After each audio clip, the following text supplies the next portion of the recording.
Welcome to No Rules Review with your host, Ethan Millay. Hey there everybody, Ethan Millay here with another No Rules Review. Today we're going to be looking at King Chocolate by Mayfair Games and Stefan Alexander. King Chocolate finds 1 to 5 players taking on the roles of chocolatiers, or whatever you call people who make chocolate. Players are going to be putting tiles down on the board, which represent the various stages of chocolate production, and then they're going to be moving chocolate cubes throughout the production chain to make money.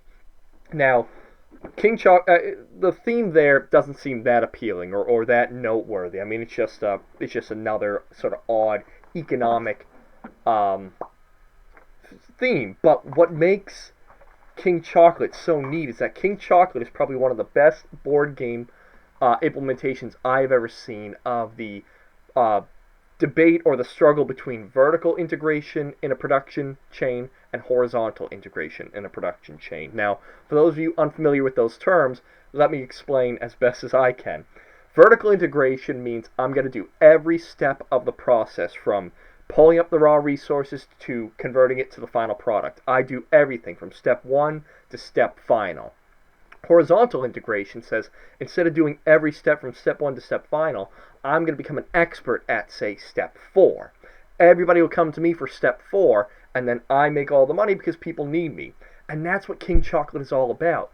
You have 4 meeples that you can place on the board, meaning you can lay claim to 4 chunks of land. So you can choose to lay claim to 4 separate steps, or lay claim to 4 chunks of the same step. There are 6 steps in the game. Step 1, 2, 3, 4, 5, and 6. So, for instance, you could choose to say, I'm gonna have 1 where the chocolate beans are produced, then 2, oh wait, I can actually tell you.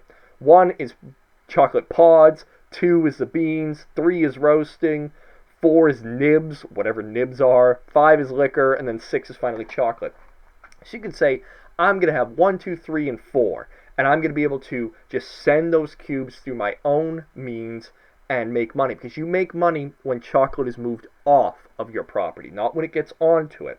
So if you were 1, 2, 3, and 4, you could pull some chocolate onto your 1s, send them to your 2s, send those to your 3s, send those to your 4s, and then send them on to somebody else, because you don't care, you've made money 4 separate times. Now, that's one viable option in the game. Another viable option is to say, I'm going to be the number 5 guy. Everybody has to send their stuff to me. I'm the one who has number 5s, all the number 5s. So even though I don't have all the opportunities to score, everybody's funneling stuff to me. Everybody's transactions go through me. And what makes the game great is these both work. They're both viable strategies. I mean, a lot of it is dependent on how the players are creating the board and what ends up happening, but these work. You can say, I'm going to be sort of a kingdom unto myself, doing my own thing, and then send it out or pull it in when I need it for the steps I can't control, or I'm going to try to get involved with everybody else in a business. And they both work. Now, you have very limited actions in the game, and moving chocolate is an action. But you don't have to just move your own chocolate. You can move anybody's chocolate. So, if you want to do well in the game, you sort of want to incentivize other players to spend their actions to move your chocolate. Now, that will be giving you points, so they don't want to do that.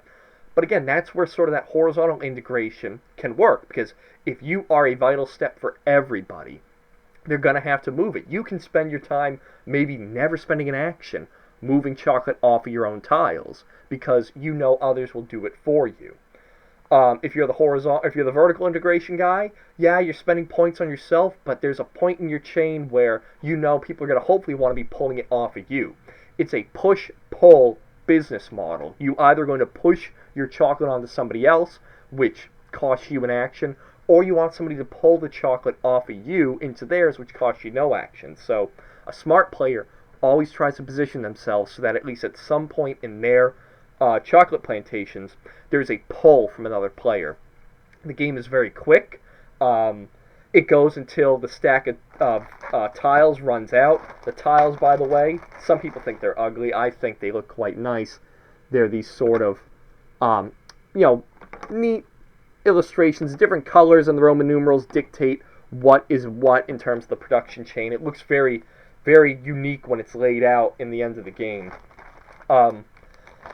there's not much players can do, and I think, to ruin this, except I know I have heard some reviewers say, oh, when we played it, people just made a long chain of tiles because that way nobody got too big of an area. Well, yeah, you could do that, but that's going to take the game and really limit it. You want to make big areas, and you want to control them. This is a perfect little business simulator because you can find somebody that you say, I will form a strategic alliance with, and we will help each other out as long as you think you're coming out better than they are. If you are in first place, you can work with that last place player and say, I will pull stuff off of you, you pull stuff off of me, we'll make money together. Now, other players might not be happy that last place player is doing that, but they're moving up relative to the other players, even if not moving up relative to the number one player.